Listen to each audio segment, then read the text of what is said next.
अस्सलाम वालेकुम। मैं शुगर की मरीज़ हाँ। बच्चे मेरे छोटे ने, बच्चियां मेरिया वड्डियां ने। मियाँ मेरा बुजुर्ग है तो मैं शुगर की मरीज़ हाँ, दवाइयां लैन जोगी नहीं। मियाँ मेरा जो कमांदा है मसा घर की रोटी चलती है। हालात इहो जे ने, एक दिन कम है एक दिन नहीं। दवाइयां लैन जोगी नहीं मैं। बीमार हाँ, शुगर है नाल होर बीमारियां मैनू।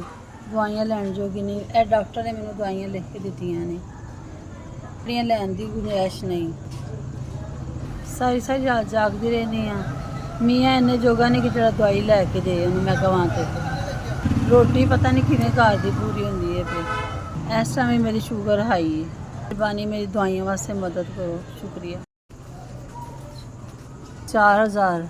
अस्सलाम वालेकुम। तुसीं 4000 भेजे है, तुसीं 4000 भेजे है। अल्लाह पाक तुहानूं सलामत रखे, अल्लाह पाक तुहाडे बच्चों की खैर करे, अल्लाह ताला तुहानूं जिंदगी तंदुरुस्ती देवे, अल्लाह पाक तुहानूं होर तौफीक देवे गरीबां की मदद करने वास्ते।